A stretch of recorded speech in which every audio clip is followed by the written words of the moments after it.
آیا تھا وہی آج ظلم و ستم اور جور و جفا کا تختہ مشق بنی ہوئی ہے. یہی ملک آج ہمیں دھکے مار مار کر نکال رہا ہے. جنگ آزادی سے ہمارے نام و نشان کو مٹایا جا رہا ہے, گویا کہ مسلمانوں کا جنگ آزادی میں کوئی حصہ نہیں.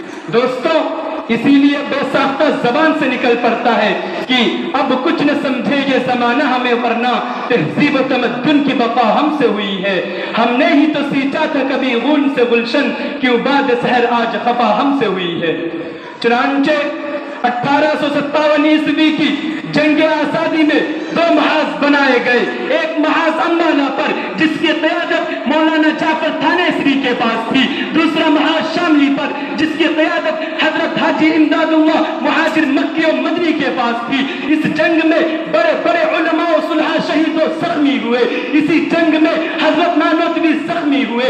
اسی جنگ میں حضرت گنگوہی زخمی ہوئے. اسی جنگ میں حضرت حافظ ضامن شہید ہوئے. اس 1857 عیسوی کی جنگ آزادی میں 2 لاکھ مسلمان شہید ہوئے, جن میں 51,500 علماء کرام تھے. دہلی میں صرف 500 علماء کرام کو پھانسی کے پھندوں پر لٹکا دیا گیا.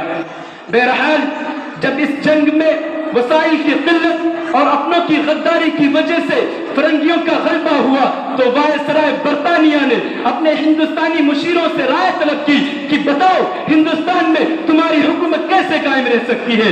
تو ہندوستان میں رہنے والے سب سے بڑے سیاستداں ڈاکٹر ولیم یور نے جو رپورٹ پیش کی اس میں لکھتا ہے کہ ہندوستان میں سب سے زیادہ بیدار مسلمان ہے اور جنگ آزادی صرف مسلمانوں نے لڑی ہے, اور مسلمانوں میں جب تک جذبہ جہاد موجود ہے اس وقت تک ہم ان پر حکومت نہیں کر سکتے.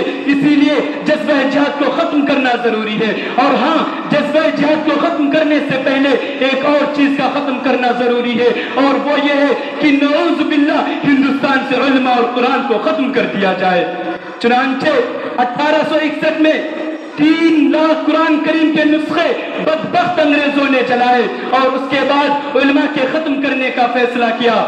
مسٹر ایڈورڈ ٹامسن اپنی یادداشت میں لکھتا ہے کہ 1864 سے لے کر 1867 تک انگریز نے علماء کو ختم کرنے کا فیصلہ کیا, اور یہ 3 سال ہندوستان کی تاریخ کے بڑے المناک سال ہے. ان 3 سال میں انگریز نے 14,000 علماء کرام کو تختہ دار پر چڑھا دیا. 100 بار سوارا ہے ہم نے اس ملک کے گیسوے برہم کو, یہ اہل جنوب بتلائیں گے کیا ہم نے دیا ہے عالم کو. ٹامسن کہتا ہے دلی کی چاندنی چوک سے لے کر خیبر تک کوئی ایسا درخت نہ تھا جس پر علماء کی گردنیں نہ لٹکی ہوئی ہوں. ٹامسن کہتا ہے علماء کے جسموں کو تانبے سے دابا گیا. ٹامسن کہتا ہے علماء کو سوروں کی کھالوں میں بند کر کے جلتے ہوئے تندوروں پر ڈالا گیا. ٹامسن کہتا ہے علماء کو ہاتھیوں پر کھڑا کر کے درختوں سے باندھ کر نیچے سے ہاتھیوں کو چلا دیا گیا. ٹامسن کہتا ہے لاہور کی شاہی مسجد جس کے صحن میں انگریز نے پھانسی کا پھندا بنایا تھا, ایک دن میں 80 علماء کو پھانسی دی جاتی تھی. ٹامسن کہتا ہے لاہور کی دریائے راوی میں 80 علماء کرام کو گولیوں میں بند کر ڈال دیا جاتا اور اوپر سے گولیوں کا نشانہ بنا دیا جاتا. ٹامسن کہتا ہے جب میں دلی میں اپنے خیمے میں گیا تو مجھے مردار کی بدبو محسوس ہوئی. میں خیمے کے پیچھے چلا گیا تو کیا دیکھتا ہوں کہ آگ کے انگارے دیکھ رہے ہیں, اور 40 علماء کو کپڑے اتار کر ان انگاروں پر ڈال دیا گیا. میرے دیکھتے ہی دیکھتے 40 اور علماء کرام کو بلایا گیا, میرے سامنے ان کے کپڑے اتارے گئے, اور انگریز نے کہا اے مولویوں, تم جس طرح ان 40 کو پکایا گیا ہے تمہیں بھی پکا دیا جائے گا. صرف تم میں سے ایک آدمی یہ کہہ دو کہ 1857 کی جنگ آزادی میں ہم شریک نہیں تھے, ابھی چھوڑ دیتے ہیں. ٹامسن کہتا ہے مجھے پیدا کرنے والے کی انگریز کے سامنے کسی نے بھی گردن نہیں جھکائی. مرد حق باطل سے ہرگز خوف کھا سکتا نہیں, سر کٹا سکتا ہے لیکن سر جھکا سکتا نہیں. وما علینا الا